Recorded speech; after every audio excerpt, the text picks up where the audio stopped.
Hello everyone. तो जैसा कि आप लोगों ने देख ही लिया होगा कि इस वीडियो में मैं अपना नीट 2025 का जो एक्सपेक्टेड स्कोर है वो तो रिवील करूँगी ही। बाकी मैं आपको अपना इंट्रोडक्शन भी दूंगी कि who am I and what has been my journey for NEET 2025। So let's start. तो देखो, स्टार्टिंग से शुरू करते हैं। तो मैं आपको बताती हूँ कि मेरी जर्नी बहुत ज़्यादा डिफरेंट है बाकी लोगों की जर्नी से। और मुझे लगता है कि बहुत ही ज़्यादा कम लोग हैं जो मेरी जर्नी से रिलेट कर पाएंगे, बिकॉज मेरी बहुत ही ज़्यादा यूनिक एंड स्ट्रेंज जर्नी रही है फॉर नीट। तो मैं आपको स्टार्टिंग से बताती हूँ। मेरा नाम है हर्षिता गुप्ता, आपको मेरे चैनल से पता होगा, और मैं आगरा में रहती हूँ, उत्तर प्रदेश। ठीक है। अब मैं अपनी पढ़ाई के बारे में आपको थोड़ा बताती हूँ। देखो, 10th जो थी उसमें मेरे आए थे आई थिंक 89%। ठीक है, 90 तो नहीं थे पूरे, 89% थे। फिर 11th में, अब देखो मेरी फैमिली में ना कोई भी बहुत ज़्यादा एजुकेटेड नहीं है, और किसी का भी लाइक एजुकेशन जो बैकग्राउंड है वो बहुत अच्छा नहीं है। तो कोई भी सजेशन देने वाला नहीं था कि 11th में क्या करना चाहिए क्या नहीं करना चाहिए। तो माई फादर सजेस्टेड कि साइंस तो लेना ही है, ये तो पक्का है, बट मैथ्स ले लेते हैं, क्योंकि उस टाइम पे हमको नीट के बारे में नहीं पता था कि नीट का कोई ऐसा एग्ज़ाम होता है फॉर गवर्नमेंट मेडिकल सीट, तो नहीं पता था। तो उन्होंने क्या बोला कि मैथ्स ले लेते हैं, तो मैंने मैथ्स ली थी इन 11th। तो 11th में मैंने कुछ पढ़ाई नहीं करी थी ढंग से। ये तो मतलब बहुत सारे बच्चों के साथ ऐसा होता है कि 11th में हम ठीक से पढ़ाई नहीं करते। मैंने तो कोई बैच भी परचेज़ नहीं करा था, और मैं कोचिंग भी नहीं जाती थी। तो 11th तो मेरी ऐसी वेस्ट थी, बस मैं पास हुई थी पता नहीं कैसे। फिर 12th में थोड़ा बहुत तो सीरियसनेस हुई थी। फिर मैंने पढ़ाई करना थोड़ा बहुत शुरू करा, बट फिज़िक्स में मेरी फिज़िक्स काफ़ी ज़्यादा वीक थी। बट फिर भी मैंने कैसे भी कर करके बोर्ड्स के एग्ज़ाम दिए, एंड बोर्ड्स में मेरे उस टाइम पे आए थे 90%। ठीक है, ये मैं बात कर रही हूँ 2024 में जो बोर्ड्स हुए थे उनकी। ठीक है। तो मैथ्स से किए थे बट वो मैंने, अब जैसे ही मतलब बोर्ड्स ख़त्म हो गए, फिर जो ये गैप होता है बोर्ड्स के और कॉलेज के बीच में, तो मैंने सोचा नहीं था कुछ भी कि क्या करना चाहिए अब लाइफ में। तो अब मैथ्स के साथ तो यही सोचेंगे कि JEE वगैरह की तैयारी कर लो। बट मेरा एक कज़िन भैया है, मतलब ब्रदर है, तो उन्होंने सजेस्ट किया कि डॉक्टर की तैयारी करनी चाहिए तुझे। मैं कहा मेरे पास मैथ्स है, मैं कैसे कर सकती हूँ। तो उन्होंने बोला कि तू कर सकती है, फिर से 12th कर ले बायो के साथ, और है ना, यू कैन डू इट। और मेरी फैमिली में भी सबने बोला कि हाँ, एक डॉक्टर फैमिली में होना ही चाहिए। तो क्या हुआ कि मेरी मम्मी ने परेशान किए, एक पर्सन है, तो उनसे बोला कि ऐसे ऐसे 12th में फिर से एडमिशन लेना है, अभी 12th करिए बट एक और बार लेना है बायो के साथ। तो अब मुझे लगा कि ठीक है, बस बायो का ही पेपर देना होगा, तो मैं एक साल में पढ़ के दे दूँगी और एक साल नीट की तैयारी करके देख लेती हूँ। तो फिर एडमिशन तो हो गया, बट उन्होंने बोला कि सारे पेपर देने पड़ेंगे, like physics, chemistry, bio, Hindi and English. तो मैंने बोला चलो ठीक है, अब तैयारी करूँगी तो इनकी तो फिजिक्स, केमिस्ट्री, बायो तो हो ही जाएगी, क्योंकि नीट की कर रही हूँ। और बाकी इंग्लिश और हिंदी पेपर से पहले हम पढ़ के कर ही लेते हैं, पास होने लायक। तो एडमिशन ले लिया ऐसे 12th में। फिर ये बात है आई थिंक मई या जून की, और मैंने जो नीट की कोचिंग है वो पहले ही ज्वाइन कर ली थी, आई थिंक अप्रैल में ही कर ली थी या मई में। पेपर ख़त्म हुए थे उसके 1 महीने बाद कर ली थी मैंने, क्योंकि फिर पक्का था कि करना ही है। मतलब इतने रुपए जा रहे हैं, मतलब एडमिशन के बहुत रुपए लगते हैं यार, क्योंकि 11th नहीं करनी, डायरेक्ट 12th करनी है। फिर कोचिंग में भी बहुत रुपये गए थे, वो बहुत कॉस्टली होती है नीट की कोचिंग, आप सबको पता ही होगा। तो पढ़ाई तो करनी है, सबकी एक्सपेक्टेशंस हैं। मतलब मेरे सारे रिलेटिव्स को तो नहीं पता था कि मैं करने वाली हूँ ये, बट लाइक मेरे ताऊ जी की फैमिली में सबको पता है, और ऑफ कोर्स मेरी फैमिली में तो पता ही है, दैट्स इट। और किसी को नहीं पता, जितना मुझे लगता है। कहीं और से पता चल गया हो तो I don't know, and I don't care. तो देखो फिर, हाँ, कोचिंग ज्वाइन की। अब बायो तो मैंने पढ़ी नहीं थी ना ऑब्वियसली, तो बायो तो सब कुछ मेरे लिए नई थी। मेरी कोचिंग में बायो के सर थे, वो मतलब उनका मुझे कम समझ में आता था, बिकॉज वो बहुत सारा आउटसाइड का भी पढ़ाते थे NCERT से। और एक और जो मोस्ट इम्पॉर्टेंट चीज़ थी वो ये थी कि कोचिंग में मैं जिस बैच में थी वो ड्रॉपर्स का बैच था। उसमें सेकेंड और थर्ड अटैम्प्ट वाले जो बच्चे थे वो थे, जिसके लास्ट ईयर 2024 में, मैंने तो 2024 वाला नीट का दिया नहीं था, क्योंकि मैं तो मैथ से थी, तो मैं क्यों ही फॉर्म भरूंगी, है ना। तो मैंने वो दिया नहीं था पेपर, बट उसमें जिसके लाइक 580, 610 वो वाले बच्चे भी वहाँ पढ़ रहे थे, तो उनके साथ पढ़ना था। ठीक है।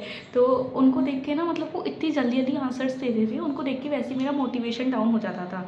बट टीचर्स कुछ टीचर्स बहुत ज़्यादा सपोर्टिव थे, उन्होंने बहुत सपोर्ट करा कि यू कैन डू इट, ऐसे ऐसे पढ़ो, ये क्वेश्चंस करो। तो सारे मॉड्यूल एलन के मॉड्यूल होते थे हमारी कोचिंग में, सारे एलन के मतलब प्रिंट करके हमें मिलते थे और बहुत सारे रखे भी हैं यहाँ, मतलब बहुत बड़ी बुक शेल्फ है मेरी, वहाँ रखे हैं सामने। तो फिज़िक्स तो मतलब मैंने वहीं से कवर की थी। फिज़िक्स के टीचर वहाँ like was very good, physics के टीचर अच्छे थे, वो सब अच्छे से पढ़ाते थे, थोड़ा नीट से ऊपर लेवल का ही पढ़ाया करते थे। बट मेरी ही फिज़िक्स थोड़ी वीक थी और बहुत सारे लोगों को ये डाउट रहता है कि जिसने मैथ से 12th करी है उसकी फ़िज़िक्स तो अच्छी होगी ही होगी, बट ऐसा कुछ भी नहीं है। मेरी खुद फिज़िक्स वीक थी, एंड तक आते आते मेरी बायो बहुत स्ट्रॉन्ग हो गई और chemistry, but physics remain weak for the entire year. But छोड़ो। फिर बट जो केमिस्ट्री के टीचर्स थे वो वहाँ बिल्कुल भी अच्छे नहीं थे, मतलब वो चेंज होते रहते थे, अच्छे नहीं थे इसलिए ही। तो केमिस्ट्री अब ऑब्वियसली मैं उन पर तो डिपेंड नहीं होंगी क्योंकि मुझे तो भाई नीट का करना है ना अपना। तो मैंने यूट्यूब से करी थी केमिस्ट्री एंड बायो मैंने पूरी सीख पहुँचा मैम से करी है। देयर इज़ नो डाउट कि मैंने एवरी चैप्टर उन्हीं से किया है, एक भी चैप्टर मैंने किसी और टीचर से पढ़ा ही नहीं है, PW वगैरह किसी से नहीं। बट मैंने सीख पहुँचा मैम के जो यूट्यूब पर लेक्चर्स चले हैं उनसे मैंने पूरी बायो करी है और वो दे आर द बेस्ट सच्ची में। फिर केमिस्ट्री के लिए तो मैंने PW के ही ऑब्वियसली टीचर्स देखे, उनसे अच्छे आई डोंट थिंक केमिस्ट्री का कोई टीचर मिलेगा। For organic Pankaj sir and in organic Mohit sir, MD sir, and organic chemistry sorry physical chemistry Sudhanshu sir, that's it. बस इन्हीं से मैंने पूरी केमिस्ट्री की थी और केमिस्ट्री मेरी सही थी, लाइक अच्छा स्कोर था, स्टार्टिंग से ही मेरी केमिस्ट्री अच्छी थी और बायो फिर सही होती चली गई। मतलब जैसे जैसे टेस्ट होते थे तो उसका सिलेबस पहले 15 दिन पहले टेस्ट का सिलेबस पता चल जाता है, तो उसके अकॉर्डिंग कर लो अपनी तैयारी। और कोचिंग वाले सर से मैंने फिजिक्स करी थी, ठीक है। अब इतना जल्दी जल्दी करना पड़ रहा था क्यों, क्योंकि ऐसे इसलिए क्योंकि कोचिंग में जो टेस्ट होते थे उसमें जो आंसर आता था वो सबका मतलब वो PDF की फॉर्म में ग्रुप पे आता था और उसमें रैंक लिखी आती थी, रैंक वाइज आता था। तो स्टार्टिंग से ही मैं टॉप 10 में रहती थी, लाइक स्टार्टिंग से ही टेस्ट में, जबकि मैं एक्सपेक्ट नहीं करती थी। तो एक था कि कम से कम टॉप 10 में तो मेंटेन रहो, फिर टॉप 5 में, फिर फर्स्ट भी आओ। तो ऐसे बहुत, और जब आप ड्रॉपर्स के साथ पढ़ते हो ना तो आपका कंपटीशन वैसे ही क्लास में बहुत ज़्यादा हो जाता है, क्योंकि लाइक उनके साथ आपको मैच करनी है अपनी स्पीड एंड एक्यूरेसी।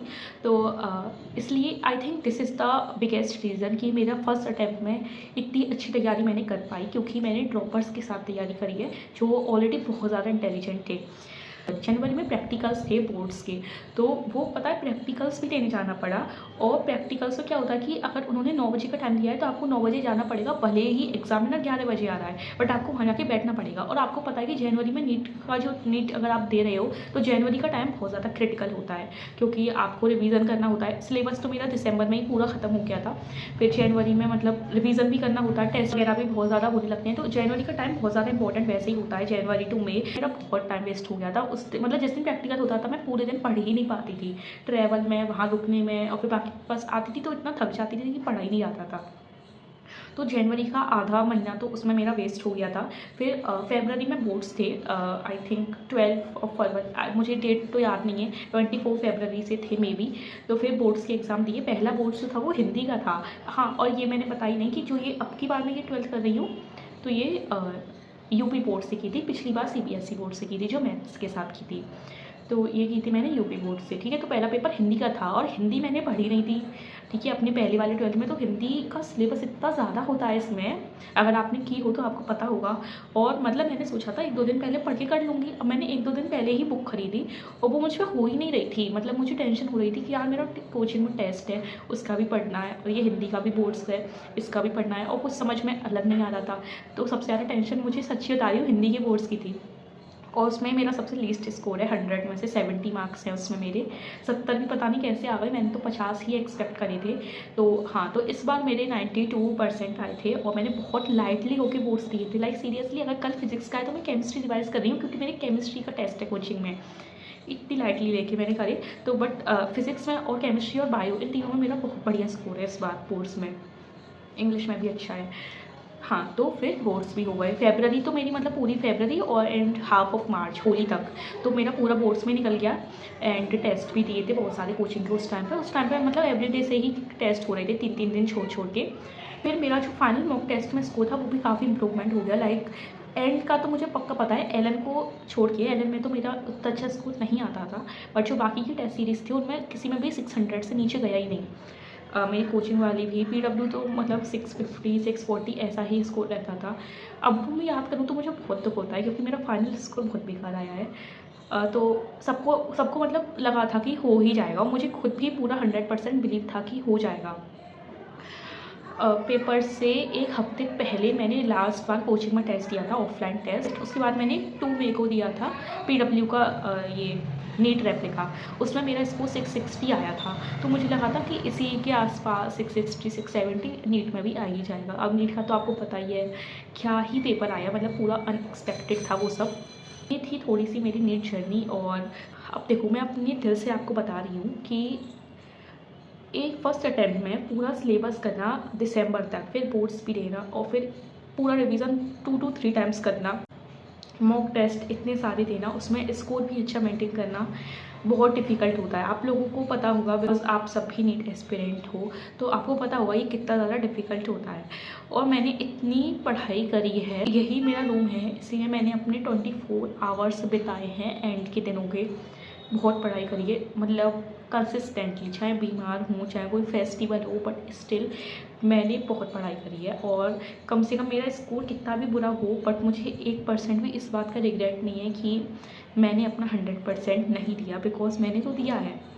मेरी फैमिली को भी ये सब पता है, इसलिए they all support me a lot. उन लोगों ने बहुत सपोर्ट किया है। मतलब क्लियरली बता देती हूँ कि एक और अटैम्प्ट लाइक मेरे अंदर तो बिल्कुल भी मोटिवेशन नहीं बचा है। मैं अब नीट की तैयारी तो बिल्कुल नहीं करने वाली हूँ।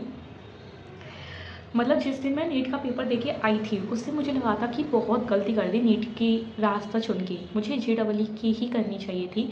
उसमें एटलीस्ट इतनी मेहनत के बाद कुछ तो मिल ही जाता, इतना अनएक्सपेक्टेड तो कुछ नहीं होता उसमें। बट जो होता है अच्छे के लिए ही होता है, यही सोच लो, भगवान ने कुछ सोच के ही ये वाली पाथ मुझे मोड़ा हुआ, वरना मैथ्स वाला स्टूडेंट फिर से 12th करे नीट के लिए, इट्स वेरी रेयर राइट। तो बट अब मुझे नहीं करनी है नीट की तैयारी और ना ही अब मुझे नीट का पेपर देना है। आई एम जस्ट, मैंने पहले ही सोचा था कि सिर्फ 1 साल तैयारी करूँगी, जो होगा उसको एक्सेप्ट करना है रिज़ल्ट को, ठीक है, अपना 100% देना है और वही वो करा है मैंने, अपना 100% दिया है। अब जो रिज़ल्ट में आएगा वो मैं एक्सेप्ट करूँगी। अगर मुझे BDS मिल रहा होगा मैं BDS ले लूँगी, BAMS मिल रहा होगा तो मैं BAMS ले लूँगी। जो ये मेंटल टॉर्चर है एक तरीके से, सीरियसली बताऊँ तो वो मैं खुद को फिर से नहीं करना चाहती हूँ बिल्कुल भी, क्योंकि एंड के दिन जो होते हैं ना उसमें दिमाग तो मेरा पगला गया था एकदम। तो एंड मेरी फैमिली ने भी इसको एक्सेप्ट कर लिया है, मैंने भी कर लिया है कि जो मिलेगा उस कॉलेज में एडमिशन ले लो। अगली साल की भी कोई गारंटी नहीं है कि पेपर कैसा आ जाए, क्या हो जाए, तो इसलिए मैं तो एडमिशन ले रही हूँ फिर से। अब मैं कोई भी ड्रॉप नहीं लेने वाली। हाँ, अब मैं आपको बता देती हूँ कि मेरा एक्सपेक्टेड स्कोर कितना है। तो मेरा एक्सपेक्टेड स्कोर है 470, या यही रह गया। अगर 650 वाली लड़की के 470 नंबर आया नीट में, कोई बिलीव करेगा? But that's a reality. MBBS के तो चांसेस लग नहीं रहे हैं इतने मार्क्स पे बिल्कुल भी। स्टिल देख लूँगी अब रैंक क्या आती है उसके अकॉर्डिंग। बाकी अगर BDS तो मिल ही जाएगा, इतना तो कन्फर्म है, और BDS में ले भी लूँगी, मुझे कोई प्रॉब्लम नहीं है। एवरी फील्ड, सब फील्ड अच्छे हैं यार, बहुत सारे लोग इसके लिए भी प्राइवेट करने के लिए रेडी हो जाते हैं, तो अपनी गवर्नमेंट सीट क्यों छोड़ूँ मैं। और मेरे फिर टीचर्स ने भी, बहुत सारे टीचर्स ने मुझसे कॉल करके बोला कि फर्स्ट अटैम्प्ट था, इतना अच्छा कर लिया, एक और अटैम्प्ट कर लो। बट मुझे लगता नहीं है कि अब इम्प्रूवमेंट का थोड़ा सा भी स्कोप बचा है मेरे अंदर, बिकॉज जो भी कमियां थी वो मैंने एंड तक आते आते सुधार ली थी। अब और इम्प्रूवमेंट नहीं होगा, और ना ही मेरी अब विल पावर है करने की, जो पहले थी वो नहीं रही। सो ये मैंने डिसीज़न लिया है कि I am not going to continue with NEET, जो भी होगा रिजल्ट में that I will accept. Okay guys, तो मुझे लगता है आप लोग काफ़ी सारा मेरे बारे में जान गए होंगे। मैंने अपने बारे में सब बता दिया है ऑलमोस्ट। अपनी फैमिली के बारे में नहीं बताया थोड़ा कि कौन कौन है, और अपनी पर्सनल नहीं बताया, और आजकल मैं क्या कर रही हूँ ये भी नहीं बताया। अगर आपको जानना है तो आप कमेंट कर देना, मैं एक और वीडियो बनाऊँगी जिसमें मैं बताऊँगी कि नीट की बात में क्या क्या कर रही हूँ, क्योंकि मैं बहुत कुछ कर रही हूँ। ओके, बट पढ़ाई में नहीं, टेंशन मतलब पढ़ाई नहीं कर रही अभी, मैं बिल्कुल भी पढ़ाई नहीं कर रही। तो नीट का रिज़ल्ट आ रहे थे उसके बाद, और मैं आपको एक और बार अपडेट दे दूँगी वो जाए। स्टार्टिंग जब मैं पेपर देकर गई थी तो मुझे लगा था कि मेरे साथ बहुत ज़्यादा इनजस्टिस हुआ है, कि ऐसा पेपर नहीं आना चाहिए था, इतने पढ़ने के बाद इतना बुरा आउटकम नहीं निकलना चाहिए था। बट यार सबके साथ ऐसा हुआ है, मेरा तो भी फर्स्ट अटैम्प्ट था, बहुत सारे बच्चों का थर्ड फोर्थ अटैम्प्ट थे, उनके साथ ऐसा हुआ है, उनके मार्क्स तो यार मतलब और भी कम है। तो फिर ठीक है, देखो अपने हाथ में तो है नहीं, अपने हाथ में है तो वो है सिर्फ और सिर्फ एक्सेप्ट कर लेना और आगे बढ़ जाना।